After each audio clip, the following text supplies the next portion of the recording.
ನಮಸ್ತೆ, welcome back to Anushree Gowda channel. ಇವತ್ತು ಮತ್ತೊಂದು ಹೊಸ ವಿಡಿಯೋ ಜೊತೆ ಬಂದಿದ್ದೀನಿ. ನಾನು ಚಿಕ್ಕಬಳ್ಳಾಪುರದ ಹುಡುಗಿ ಆಗಿರೋದ್ರಿಂದ ಚಿಕ್ಕಬಳ್ಳಾಪುರ ಐತಿಹಾಸಿಕ ಸ್ಥಾನಗಳನ್ನ ನಿಮಗೆ ತೋರಿಸ್ಕೊಡೋಣ ಅಂತ ಈ ವಿಡಿಯೋ ಮಾಡ್ತಾ ಇದ್ದೀನಿ. ಮತ್ತೊಂದು ಐತಿಹಾಸಿಕ ಸ್ಥಳನ ನಿಮಗೆ ತೋರಿಸ್ಕೊಡ್ತೀನಿ. ಇದು ಚಿಕ್ಕಬಳ್ಳಾಪುರದಿಂದ ಒಂದು 5 ಕಿಲೋಮೀಟರ್ ದೂರದಲ್ಲಿದೆ. ಪಾಪಾಗ್ನಿ ಮಠ ಅಂತ. ಸ್ಕಂದಗಿರಿ ತಪ್ಪಲಿನಲ್ಲಿ ಇರುವಂತಹ ಪಾಪಾಗ್ನಿ ಮಠನ ಇವತ್ತು ನಿಮಗೆ ತೋರಿಸ್ಕೊಡ್ತೀನಿ. ಇದು ಒಂದು ಐತಿಹಾಸಿಕ ಸ್ಥಳ ಮತ್ತು ದಕ್ಷಿಣ ಕಾಶಿ ಅಂತ ಸಹ ಈ ಸ್ಥಳನ ಕರೀತಾರೆ. ಬನ್ನಿ ಈ ಜಾಗದ ಬಗ್ಗೆ ಪರಿಚಯ ಮಾಡ್ಕೊಡ್ತೀನಿ ನಾನು.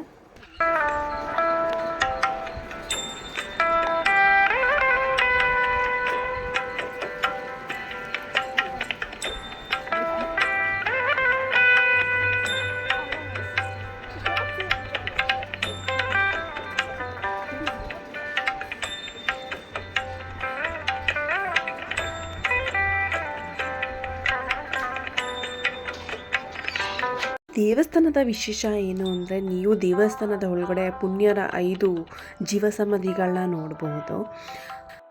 ಹಾಗೆ ಗರ್ಭಗುಡಿಯ ಒಳಗಡೆ ಶಿವನ ದೇವಸ್ಥಾನ, ಹಾಗೆಯೇ ತಾಯಿ ಅನ್ನಪೂರ್ಣೇಶ್ವರಿ ಅಮ್ಮನವರ ದೇವಸ್ಥಾನ ಸಹ ಇದೆ. ನೀವು ನೋಡ್ತಕ್ಕಂಥ ಈ ದೇವಸ್ಥಾನಕ್ಕೆ 1000 ವರ್ಷದ ಇತಿಹಾಸ ಇದೆ. ಹಾಗೆ 1000 ವರ್ಷದ ಹಳೆ ದೇವಸ್ಥಾನ ಇದು. ಕಾಲಜ್ಞಾನಿಗಳಾದ ವೀರಬ್ರಹ್ಮಯ್ಯನವರು ಸತತವಾಗಿ 14 ವರ್ಷ ಕಾಲ ಕಳೆದಂತಹ ಒಂದು ಪುಣ್ಯ ಸ್ಥಳ ಇದು. ವೀರಬ್ರಹ್ಮಯ್ಯನವರ ಸಾಕು ತಂದೆಗಳಾದ ವೀರಭೋಜಾಚಾರ್ಯ ಪಾಪನಮ್ಮ ಅವರ ಜೀವಸಮಾಧಿಗಳು ಸಹ ಈ ದೇವಸ್ಥಾನದ ಒಳಗಡೆ ನೋಡ್ಬೋದು. ಹಾಗೆ ಪುಣ್ಯರಾದ ಶರ್ವಯೋಗೇಂದ್ರ ಸ್ವಾಮಿ, ಚಂದ್ರಶೇಖರ ಸ್ವಾಮಿ, ಶಿವಶಂಕರ ಸ್ವಾಮಿ, ಇಷ್ಟು ಜನಗಳ ಜೀವಸಮಾಧಿ ಸಹ ನೋಡ್ಬೋದಾಗುತ್ತೆ ನೀವು. ಈ ಪಾಪಾಗ್ನಿ ಕ್ಷೇತ್ರಕ್ಕೆ ಪಂಚನದಿಗಳ ಕ್ಷೇತ್ರ ಅಂತ ಸಹ ಕರೀತಾರೆ. 5 ಗಿರಿಗಳ ತಪಲಿನಲ್ಲಿರುವಂತಹ ಒಂದು ಪುಣ್ಯಕ್ಷೇತ್ರ ಇದು. ವೀರಬ್ರಹ್ಮಯ್ಯನವ್ರನ್ನ ಯಾಕೆ ಕಾಲಜ್ಞಾನಿಗಳಂತ ಕರೀತಾರೆ ಅಂದರೆ, ಮುಂದೆ ನಡೆಯುವಂಥ ಕೆಲವು ಘಟನೆಗಳನ್ನ ಅವರು ಮುಂದೆ ಪ್ರಿಡಿಕ್ಟ್ ಮಾಡಿ ತಿಳಿಸಿದ್ದಾರೆ. ಕಳೆದ 2-3 ವರ್ಷಗಳ ಹಿಂದೆ ಬಂದಿರೋಂತಹ ಕೊರೋನಾ ಅಂತ ಮಹಾಮಾರಿ ಕಾಯಿಲೆನ ಫಸ್ಟೇ ಇವರು ಪ್ರಿಡಿಕ್ಟ್ ಮಾಡಿ ಒಂದು ಲಿಪಿಯಲ್ಲಿ ಬರೆದಿರೋಂತಹ ಒಂದು ಉದಾಹರಣೆ ಇದೆ. ಇವ್ರು ಹೇಳಿರೋವಂಥದ್ದು ಬಹಳ ನಡೆದಿದೆ, ಇನ್ನು ಮುಂದಕ್ಕೂ ನಡೆಯುವಂಥ ಚಾನ್ಸಸ್ ತುಂಬಾ ಇದೆ. ಬಾಲವೀರ ವೀರಬ್ರಹ್ಮಯ್ಯನವರು ಹುಟ್ಟಿರುವಂತಹ ಒಂದು ಸ್ಥಳ ಕಡಪ ಜಿಲ್ಲೆ, ಆಂಧ್ರ ಪ್ರದೇಶದಲ್ಲಿ. ಇವರ ತಂದೆ ತಾಯಿಗಳಾದ ಪರಿಪೂರ್ಣಾಚಾರಿ ಮತ್ತು ಪ್ರಕೃತಂಬ ತಾಯಿಯವರು. ಇವರ ಜನನದ ನಂತರ ಅವರ ತಂದೆ ತಾಯಿಗಳ ಮರಣ ಆಗುತ್ತೆ. ತಂದೆ ತಾಯಿಗಳ ನಿಧನದ ನಂತರ ವೀರಬ್ರಹ್ಮ ಸ್ವಾಮಿಯವರು ವಾರಣಾಸಿಯಲ್ಲಿರುವಂತಹ ಒಂದು ಖಾತ್ರಿ ಮಹಾಮುನಿ ಆಶ್ರಮ ಸೇರ್ಕೊಳ್ಳೋ ಅಂತ ಒಂದು ಸಂದರ್ಭ ಬರುತ್ತೆ. ನೋಡಿ, ಸ್ಕಂದಗಿರಿಗೆ ಹೋಗೋ ಟ್ರಕ್ಕಿಂಗ್ ಪಾಯಿಂಟ್ ಹೋಗಿದೆ. ಬನ್ನಿ ಹಾಗೆ ಜಾಗನೂ ತೋರಿಸ್ತೀವಿ. ನೋಡಿ, ಅದೇ ಸ್ಕಂದಗಿರಿ ಅಲ್ಲ, ತೋರಿಸಿ.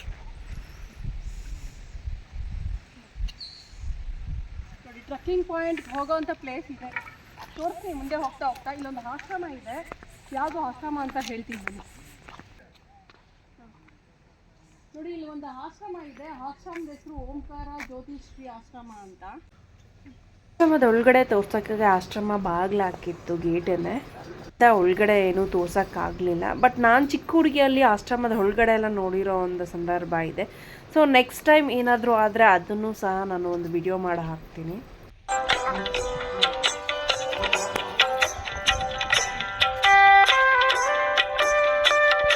ನಾನು ತೋರಿಸೋವಂಥದ್ದು ಪಾಪಾಗ್ನಿ ನದಿ ಇದೆ, ಮತ್ತು ಅಲ್ಲೊಂದು ಕಲ್ಯಾಣಿಯಲ್ಲಿ ಶಿವನ ದೇವಸ್ಥಾನ ಇದೆ, ಅದು ತೋರಿಸ್ತೀನಿ. ಮತ್ತು ಇದು ಸ್ಕಂದಗಿರಿ ಹೋಗುವಂಥ ರೋಡ್ನು ಸಹ ನಿಮಗೆ ತೋರಿಸ್ತೀನಿ.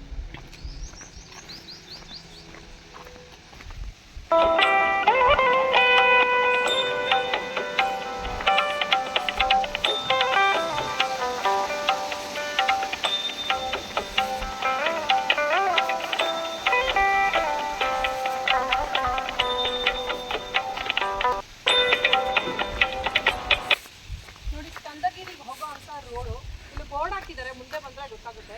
ಅಣ್ಣ, ರೋಡ್ ತೋರಿಸ್ತೀನಿ.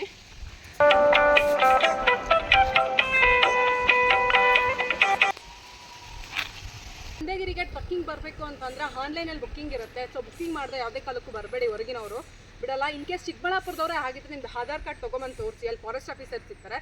ಸೊ ಅವ್ರು ನಿಮ್ಮನ್ನು ಅಲೋ ಮಾಡ್ತಾರೆ. ಕಲ್ಯಾಣಿ ಮತ್ತು ಅಲ್ಲಿ ಒಂದು ನದಿ ಉತ್ಪಾದನೆ ಆಗೋದಿದೆ, ಅದು ತೋರಿಸ್ತೀನಿ ನಿಮಗೆ.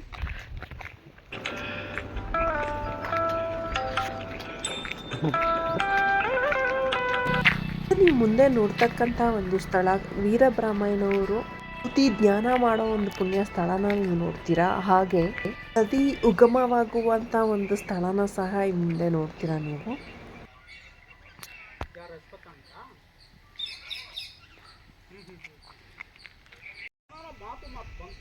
ಈಗ ನೀವು ನೋಡ್ತಕ್ಕಂಥ ಒಂದು ಪವಿತ್ರ ಸ್ಥಳ ವೀರಬ್ರಹ್ಮೇಂದ್ರ ಸ್ವಾಮಿಯವರ ಸಾಕು ತಾಯಿಯಾದ ಪಾಪನಂಬ ಅವರಿಗೆ ವಿಶ್ವರೂಪ ತೋರಿದ ಒಂದು ಪವಿತ್ರ ಸ್ಥಳ ಇದು. ವೀರಬ್ರಹ್ಮೇಂದ್ರ ಸ್ವಾಮಿಗಳಿಗೆ ವೀರಭೋಜಾಚಾರ್ಯರು ಮತ್ತು ಪಾಪನಂಬ ಹೇಗೆ ಸಾಕು ತಂದೆ ತಾಯಿ ಅನ್ನೋದನ್ನು ನಾನು ಈಗ ತಿಳಿಸ್ಕೊಡ್ತೀನಿ. ವೀರಭೋಜಾಚಾರ್ಯರು ಮತ್ತು ಪಾಪನಂಬ ಅವರಿಗೆ ಬಹಳಷ್ಟು ಕಾಲದಿಂದ ಇಲ್ಲದೆ ಒಂದು ಕೊರಗಿರುತ್ತೆ. ಆಗ ಆ ಸಂದರ್ಭದಲ್ಲಿ ಒಬ್ಬ ಋಷಿಮುನಿಗಳು ಅವ್ರಿಗೆ ಒಂದು ಉಪದೇಶ ಮಾಡ್ತಾರೆ, ನೀವು ಕಾಶಿ ಯಾತ್ರೆಗೆ ಹೋಗಿ ಬನ್ನಿ, ಎಲ್ಲ ಒಳ್ಳೆಯದಾಗುತ್ತೆ ಅಂತ.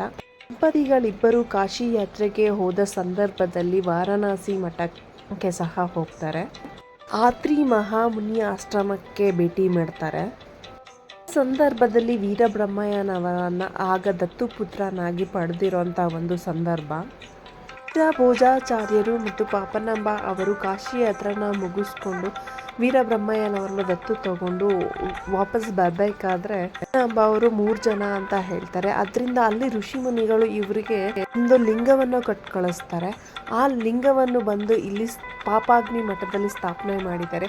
ಸೊ ಅದನ್ನು ನೆಕ್ಸ್ಟ್ ನಿಮಗೆ ತೋರಿಸ್ತೀನಿ. ಇಲ್ಲೇ ದಕ್ಷಿಣ ಕಾಶಿ ಅಂತಲೇ ಹೆಸರಾಗಿರೋವಂಥ ಒಂದು ಈ ಸ್ಥಳದಲ್ಲಿ ನದಿಯಲ್ಲಿ ಉಗಮವಾಗುತ್ತೆ ಅಂತ ನೋಡಿದ್ರಲ್ವ. ಯಾರಿಗೆ ಕಾಶಿಗೆ ಹೋಗೋಕ್ಕಾಗಲ್ವೋ ಇದೇ ನೀರಿನಲ್ಲಿ ಸ್ನಾನ ಮಾಡಿದ್ರೆ ಅಷ್ಟೇ ಪುಣ್ಯ ಬರುತ್ತೆ ಅಂತ ಹಿರಿಯರು ಹೇಳ್ತಾರೆ. ಈ ಕ್ಷೇತ್ರಕ್ಕೆ ಪಂಚ ನದಿಗಳ ಕ್ಷೇತ್ರ ಅಂತ ಸಹ ಕರೀತಾರೆ. ಪಂಚಗಿರಿಗಳ ಕ್ಷೇತ್ರದಲ್ಲಿರುವಂಥ ಒಂದು ಪುಣ್ಯ ಕ್ಷೇತ್ರ ಇದು. 5 ಗಿರಿಗಳ ತಪ್ಪಲಿನಲ್ಲಿರುವಂತಹ ಒಂದು ಪಾಪಾಗ್ನಿ ಮಠ. ಕ್ಷೇತ್ರದ ಬಗ್ಗೆ ನನಗಿಂತ ಚೆನ್ನಾಗಿ ನಮ್ಮ ಅಣ್ಣನಾದ ರಾಘು ಅವರು ಈ ಇನ್ಫಾರ್ಮೇಷನ್ನ ಕೊಡ್ತಾರೆ. ಮತ್ತೊಂದು ಇಲ್ಲಿ ಕಂಡು ಬರ್ತಾ ಇರ್ತಕ್ಕಂಥದ್ದು ಈ ಪವಿತ್ರ ಅಮೃತ ಬಾವಿ ಅಂತ ಕರೀತಾರೆ.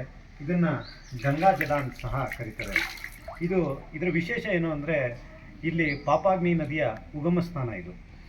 ಇಲ್ಲಿ ಉಗಮವಾಗ್ತಕ್ಕಂಥ ನದಿ ಇಲ್ಲಿಂದ 30 ಕಿಲೋಮೀಟರ್ವರೆಗೂ ಭೂಮಿಯ ತಳದಲ್ಲೇ ಹರಿದು ನಂತರ ಹೊರಗಡೆ ಕಾಣಿಸ್ಕೊತದೆ. ಇದು ಇಲ್ಲಿಂದ ಸುಮಾರು 50ಗಿಂತ ಆಚೆ ಕಡೆ ಇರತಕ್ಕಂಥ ಆಂಧ್ರದಲ್ಲಿ ಇದು ಕಂಡು ಬರ್ತದೆ. ನದಿ ಪೋತಲೂರಲ್ಲಿ ಕಂಡು ಬರ್ತದೆ. ಮತ್ತೇನು ಅಂದರೆ ಇಲ್ಲಿ ಸಿದ್ಧಾಶ್ರಮ ಇದೆ, ಮತ್ತು ಜಪ ತಪ ಮಾಡ್ತಕ್ಕಂಥ ಪವಿತ್ರ ಸ್ಥಳ. ಪವಿತ್ರ ಸ್ಥಳದಲ್ಲಿ ಈ ಕಲ್ಯಾಣಿಯಲ್ಲಿ ಬಸವಣ್ಣ ರೀತಿ ಇದು ವೀರಬ್ರಹ್ಮೇಂದ್ರ ಸ್ವಾಮಿಗಳು ಧ್ಯಾನ ಮಾಡಿರ್ತಕ್ಕಂಥ ಸ್ಥಳ. ವೀರಬ್ರಹ್ಮೇಂದ್ರ ಸ್ವಾಮಿಗಳು 14 ವರ್ಷ ಬೆಳೆದಿರ್ತಕ್ಕಂಥ ಸ್ಥಳ. ಹಾಗೆ ಇಲ್ಲಿ ಧ್ಯಾನ ಮಾಡಿರ್ತಕ್ಕಂಥ ಸ್ಥಳ.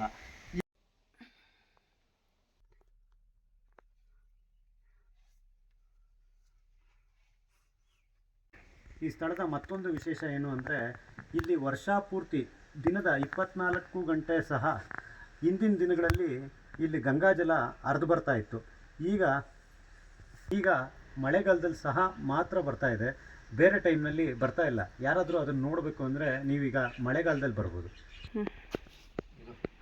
ಅದೇ ರೀತಿ ಇಲ್ಲಿ ಬಂದಂಥವರು ಈ ಗಂಗಾಜಲನ ನಿಮ್ಮ ತಲೆ ಮೇಲೆ ಹಾಕ್ಕೊಂಡು ಹೋದರೆ ಕಾಶಿಗೆ ಹೋಗಿ ಅಲ್ಲಿನ ನದಿಯಲ್ಲಿ ಸ್ನಾನ ಮಾಡಿದಷ್ಟೇ ಪುಣ್ಯ ಅಂತ ಈಗಿನವರು ಹಿಂದಿನವರೆಲ್ಲ ಹೇಳ್ತಾರೆ. ಇದನ್ನು ಆದ್ರಿಂದನೇ ದಕ್ಷಿಣ ಕಾಶಿ ಅಂತ ಕರೀತಾರೆ.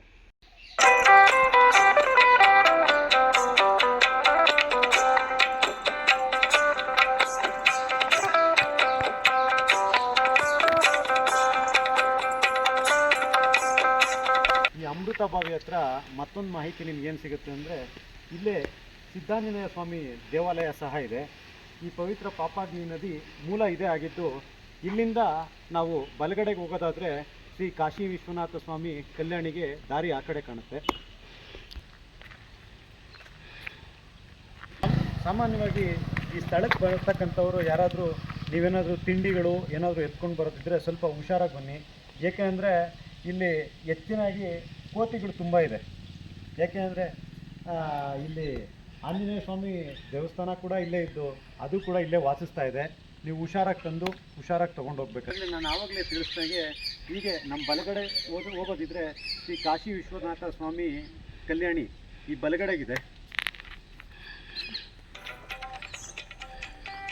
ಬನ್ನಿ, ಅದೇ ರೀತಿ ನಿಮಗೆ ಕಾಶಿ ವಿಶ್ವನಾಥ ಕಲ್ಯಾಣ ದಾರಿಗೆ ನಿಮಗೆ ಕರ್ಕೊಂಡು ಹೋಗ್ತಾ ಇದ್ದೀನಿ.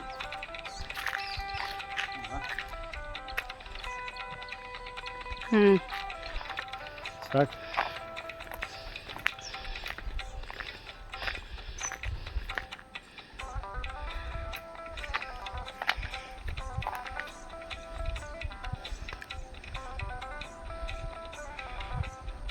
ಇದ್ರ ಬಗ್ಗೆ ಏನು ಮಾಹಿತಿ ಇಲ್ಲಲ್ಲ.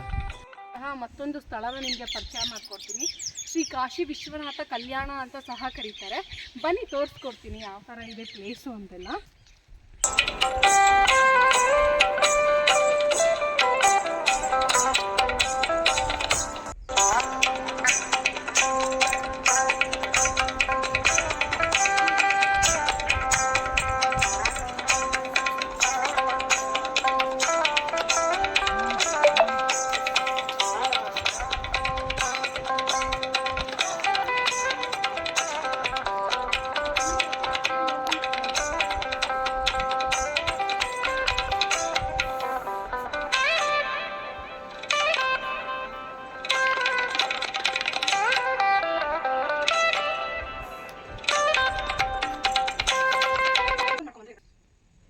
ಮತ್ತೊಂದು ವಿಶೇಷ ಏನು ಅಂದ್ರೆ ಇದು ಕಲ್ಯಾಣಿ ಮಧ್ಯದಲ್ಲಿ ದೇವಸ್ಥಾನನ ಸ್ಥಾಪನೆ ಮಾಡಿದ್ದಾರೆ. 200 ವರ್ಷದ ಹಿಂದೆ ಸ್ಥಾಪಿಸಿರುವಂಥದ್ದು. ಇದರ ವಿಶೇಷ ಏನು ಅಂತಂದ್ರೆ ಕಲ್ಯಾಣಿ ಮಧ್ಯದಲ್ಲಿದೆ. ಈಗ ಸ್ವಲ್ಪ ಬೇಸಿಗೆ ಸ್ಟಾರ್ಟ್ ಆಗಿರೋದ್ರಿಂದ ಇಲ್ಲೆಲ್ಲ ನೀರಿಲ್ಲ. ನೀವು ಈಗ ಬೇಸಿಗೆ ಸ್ಟಾರ್ಟ್ ಆಗಿರೋದ್ರಿಂದ ಈಗ ನೋಡ್ಬೋದು ಕಂಪ್ಲೀಟ್ ಕಾಣಿಸುತ್ತೆ. ಇಲ್ಲಾಂದ್ರೆ ಮೇಲ್ಭಾಗದವರೆಗೂ ನೀರೆಲ್ಲ ಇರ್ತಾನೆ ಈ ಶಿವಪ್ಪ. ಇವತ್ತಿನ ವಿಡಿಯೋಲಿ ಕಂಪ್ಲೀಟಾಗಿ ಪಾಪಾಗ್ನಿ ಮಠನ ಮತ್ತು ಅಲ್ಲಿರೋಂಥ ಒಂದು ಪ್ಲೇಸ್ನ ನನಗೆ ಗೊತ್ತಿರೋಂಥ ಇನ್ಫಾರ್ಮೇಷನ್ನ ಶೇರ್ ಮಾಡಿದ್ದೀನಿ. ಈ ಥರ ಮತ್ತಷ್ಟು ವೀಡಿಯೋಸ್ಗೋಸ್ಕರ ಅನುಶ್ರೀ ಗೌಡ ಚಾನಲ್ ಪೇಜ್ನ ಸಬ್ಸ್ಕ್ರೈಬ್ ಮಾಡಿ, ಲೈಕ್ ಮಾಡಿ, ಶೇರ್ ಮಾಡಿ, ಕಮೆಂಟ್ ಮೂಲಕ ತಿಳಿಸಿ ನಿಮಗೆ ಯಾವ ಥರ ವೀಡಿಯೋಸ್ ಬೇಕು ಅಂತ. ಅದೇ ಥರ ವೀಡಿಯೋಸ್ ಮಾಡೋದಕ್ಕೆ ಟ್ರೈ ಮಾಡ್ತೀನಿ.